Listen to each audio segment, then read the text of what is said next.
Halo semuanya, di video kali ini gue akan raise awareness bagi kalian yang memang baru mau melirik cryptocurrency sebagai salah satu bentuk aset investasi. Gue bakal jelasin ke kalian apa itu cryptocurrency dan alasan kenapa kalian jangan investasi ke cryptocurrency, apalagi tanpa pertimbangan yang matang dan juga pemahaman dasar yang cukup. Layaknya seseorang yang mahir di suatu bidang tertentu, ada titik start yang harus ditempuh dan dijalankan. Tidak ada orang yang tiba-tiba menjadi pro tanpa melewati trial and error. Begitu pula ketika kalian baru mau terjun ke investasi cryptocurrency, ada step-step awal yang emang mendasar untuk kalian pahamin sebelum mulai perjalanan investasi cryptocurrency kalian. Tenang aja, nggak usah buru-buru, karena adopsi cryptocurrency juga masih panjang prosesnya. Dan kalian lebih baik mengerti terlebih dahulu daripada terjun secara instan dan pura-pura berlindung di balik kata investasi, padahal nyatanya malah masih spekulasi. Di video ini, gue akan bahas mulai dari pahitnya kripto sampai pandangan gue terhadap kegunaan kripto di masa mendatang. Semoga dengan kalian menonton video ini bisa memberikan perspektif baru dan juga menghemat waktu saat mempertimbangkan untuk investasi lebih ke dalam cryptocurrency. Gua nggak akan bermulut manis dan bilang,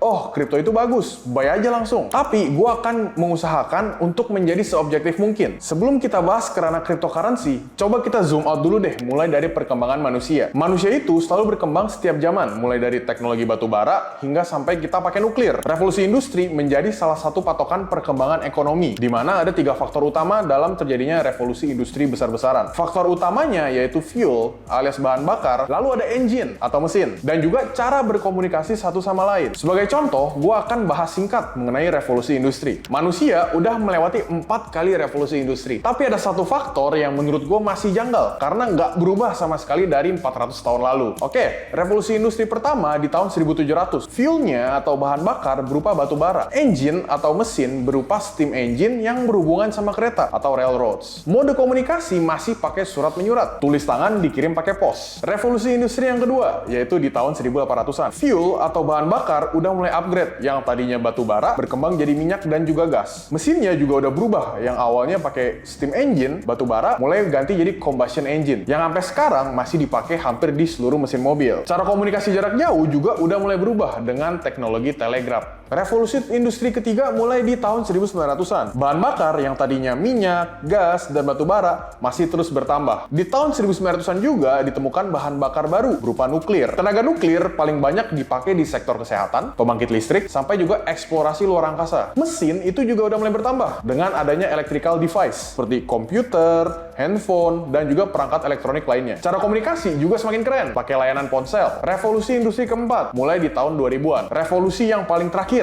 yaitu di zaman kita. Kalian bisa nonton video ini juga berkat dari perkembangan teknologi. Karena tanpa internet, kalian nggak bisa tuh akses yang namanya YouTube. Di revolusi industri ini, green energy juga udah mulai diperkenalkan dan juga electric engine sebagai mesin terbarukan. Di sini teknologi internet juga semakin berkembang dan mulai diadopsi secara massal. Coba bayangin sekarang berapa banyak orang yang udah punya smartphone dan juga akses internet. Faktor yang tidak ikut berevolusi mengikuti perkembangan zaman manusia adalah uang. Selama ratusan tahun, manusia udah berkembang dari segi transportasi, komunikasi, hingga bahan bakar yang semakin banyak pilihannya. Cara manusia untuk bertransaksi dengan satu sama lain sayangnya masih sama, yaitu pakai fiat atau uang kertas. Banyak yang berdebat kalau uang itu udah berevolusi. Yang tadinya pakai koin menjadi kertas, lalu ditransfer antar bank menggunakan internet. Gua tekankan, di sini yang berubah hanya metode untuk pembayaran, namun bukan perubahan secara mendasar dari uang itu sendiri. Semuanya masih tetap berbentuk sama, yaitu uang. Lalu apakah metode pembayaran ini masih terus akan dipakai di masa depan? Gue sih berpendapat kalau cara bayar fiat suatu saat juga akan berevolusi, apalagi mengikuti perkembangan zaman. Dulu, uang itu memiliki underlying asset, yaitu emas. Jadi, setiap emas akan ditukarkan sesuai value-nya dengan uang kertas atau fiat. Semua berubah ketika Richard Nixon menghilangkan aturan penukaran uang dengan emas. Sehingga sekarang mata uang, khususnya USD, itu nggak memiliki jaminan aset. Pencetakan uang yang dilakukan oleh bank sentral tanpa jaminan apa-apa emang memicu perkembangan ekonomi dan pemerataan logistik. Tapi, efek sampingnya baru terasa sekarang. Total uang yang dicetak oleh Bank Sentral Amerika sudah melewati batas yang disebut dengan debt ceiling. Dengan total supply uang yang melonjak 4 kali lipat dalam kurun waktu 4 tahun, artinya sangat bahaya apabila kejadian ini bisa dilakukan terus-menerus. Seluruh value dari uang akan tergerus non-stop. Bayangin, dari tahun 1963 sampai 2020, itu total uang di peredaran mencapai 5 triliun dolar. Namun 4 tahun ke belakang,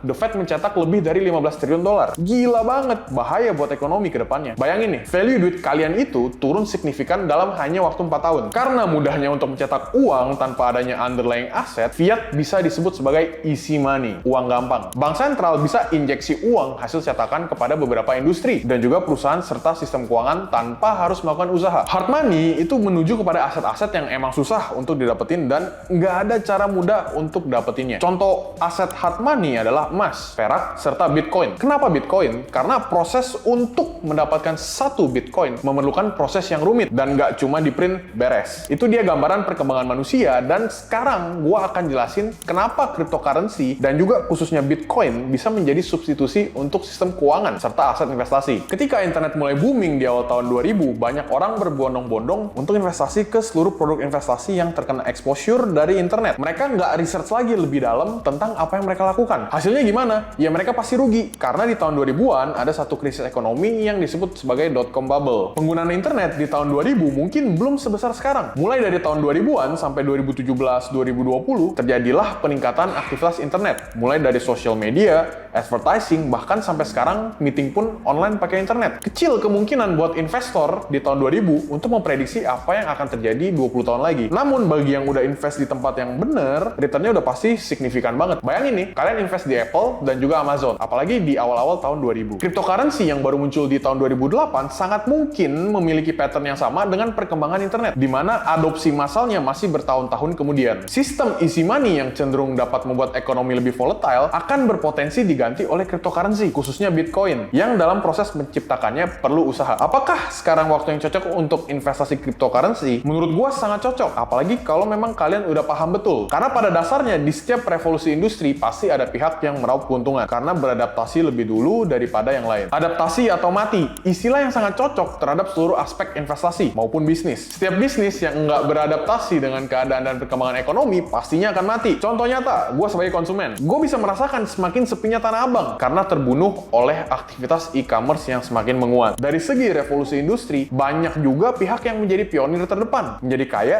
atau at least makmur ketika beradaptasi terlebih dahulu. Contohnya, Cornelius Vanderbilt dengan usaha railroads, John Rockefeller dengan usaha minyak, Henry Ford yang berhasil menjadi tombak utama kendaraan roda 4, Bill Gates yang menjadi barisan orang terkaya dari bisnis Microsoft-nya, dan yang terakhir nih, Elon Musk dengan mobil listrik dan teknologi gila lainnya. Yang mau gue sampaikan di sini adalah kalian nggak perlu jadi seperti mereka, tapi kita sebagai investor retail bisa ngekor dari perkembangan zaman ini. Oke, sekarang kita bahas mengenai cryptocurrency-nya langsung. Cryptocurrency pada dasarnya adalah mata uang digital yang nggak berbentuk dan hanya ada di jaringan internet. Cryptocurrency banyak jenisnya, mulai dari Bitcoin dan juga sebutan altcoin, yaitu cryptocurrency di luar Bitcoin seperti Ethereum, Solana, XRP. Gue coba bahas secara spesifik kripto yang paling besar, yaitu Bitcoin. Karena semakin berkembangnya teknologi, banyak cryptocurrency di luar dari Bitcoin yang memiliki karakteristik yang berbeda juga. Bitcoin yang dikemukakan oleh Satoshi Nakamoto adalah cryptocurrency pertama yang diadopsi secara massal dari 2008 hingga sekarang. Cara mendapatkan Bitcoin juga tergolong susah karena harus menggunakan teknologi kriptografi untuk menambang si Bitcoin tersebut. Jadi, setiap Bitcoin sangat berharga dan bukan merupakan easy money. Bitcoin dari cara kerja juga sangat rumit dan tidak bisa dirampok maupun dirusak oleh hacker. Cryptocurrency dibagi menjadi dua jenis, yaitu Bitcoin dan altcoin. Bitcoin merupakan cryptocurrency dengan kapitalisasi pasar terbesar dan juga kripto paling pertama yang dipakai secara massal. Altcoin dengan kepanjangannya alternative coins merupakan seluruh aset cryptocurrency di luar daripada Bitcoin itu sendiri. Ketika kalian mau investasi ke cryptocurrency, khususnya pemula, lebih better ke Bitcoin. Kenapa? Karena metode research yang udah lebih luas dan juga adopsi massal oleh investment firm seperti BlackRock, Fidelity, dan ARK Invest. Kalau sekelas mereka udah mulai adopsi Bitcoin,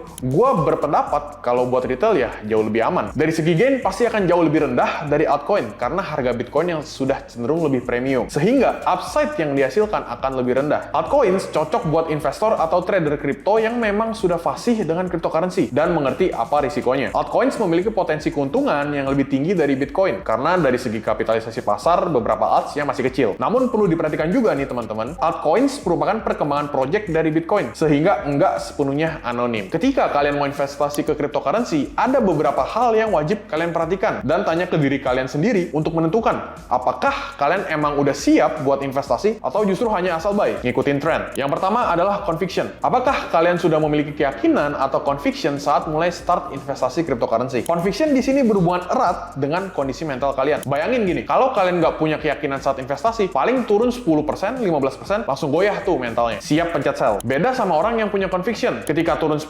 15%, malah makin seneng karena bisa beli di harga lebih bawah. Gimana cara kalian punya conviction ke cryptocurrency? Gampang. Tinggal kalian pahamin sistem kerja keuangan dan juga printing money. Ngertiin semua itu dan tonton ulang bagian depan dari video ini. Kalau kalian masih belum mengerti, ya jangan investasi dulu deh ke kripto. Secara objektif, kalau lo nggak ngerti dan paham sama apa yang lo investasiin, apa bedanya sama judi? Yang kedua adalah uang dingin. Pastikan ketika kalian mulai investasi ke cryptocurrency, beli aset menggunakan uang dingin, alias uang yang nggak mengganggu kehidupan kalian ketika beli kriptonya. Dan gua mohon jangan pakai uang panas. Contoh, kalian punya 10 juta dan bakal dipakai untuk bayar biaya kuliah. Ya jangan dipakai buat beli altcoin dengan pemikiran kayak gini. Oh, ini mah pasti terbang. Gue bisa nih bayar uang kuliah terus dapat profit. Kalau terbang bagus, kalau turun kalian cut loss dan nggak bisa bayar uang kuliah. Lebih nyeseknya lagi setelah cut loss malah terbang. Bedain dengan pakai uang dingin ya, dimana ya emang itu duit tabungan kalian dan sudah dijatahin khusus untuk investasi. Sehingga kalau sewaktu-waktu aset investasinya lagi turun, nggak mengganggu kehidupan sehari-hari kalian dan kalian bisa hold aset tersebut. Ketiga, pahamin risikonya. Semua investasi pasti ada risikonya. Tergantung dari kalian sendiri gimana menanggapi risiko tersebut. Cryptocurrency seperti Bitcoin contohnya bisa turun dari 60.000 US dollar menjadi 15.000 US dollar dalam waktu hanya setahun. Lalu kembali ke 40.000 US dollar dalam waktu yang relatif singkat juga. Kalau kalian takut dengan risiko ini, gue saranin cari produk investasi yang lebih aman seperti deposito dan juga obligasi. Volatilitas cryptocurrency itu nggak ada yang tahu dan sangat rentan terjadi karena regulasi yang belum terintegrasi dan juga sistem cryptocurrency yang terdesentralisasi sangat mendorong likuiditas dari aset-aset tersebut. Risiko pastinya berbanding lurus dengan keuntungan, di mana semakin riski suatu aset berarti tingkat keuntungannya akan semakin tinggi. Kalau kalian emang udah yakin bisa tahan terhadap pergerakan harga yang signifikan, baru kalian bisa consider masuk ke kripto. Yang terakhir, FOMO atau fear of missing out. Ketika lu lihat di sosial media, di berita, bahkan circle lu ngomongin kripto, tapi lo nya nggak ngerti. Apa yang lu lakuin? Apakah langsung cepet-cepet deposit terus buy supaya kelihatan keren nih, kelihatan ngikutin tren? Disitulah awal mula kehancuran ketika lo nggak ngerti apa yang lo beli. Jadi saran gue adalah jangan terlalu FOMO dari sosial media dan cuma ikut-ikutan aja. Karena nggak ada yang akan bertanggung jawab sama kerugian lo kecuali diri lo sendiri. Gimana cara nggak FOMO? Ya lo mulai research kripto, ngertiin dulu dan juga pahamin kripto itu apa. Buka white paper Bitcoin, cari tahu cara analisa kripto kayak gimana. Dan ketika memang ada yang saranin untuk buy, jangan langsung lo ikutin. Lo cerna dulu, ini token apa, koin apa, dan please banget jangan percaya tanpa analisa terlebih dahulu. Oke, itu dia teman-teman beberapa hal dari gua untuk kalian tanya ke diri kalian sendiri. Apakah udah cocok untuk investasi ke kripto atau belum? Sekian dari gua, sampai jumpa di video lainnya. Thank you.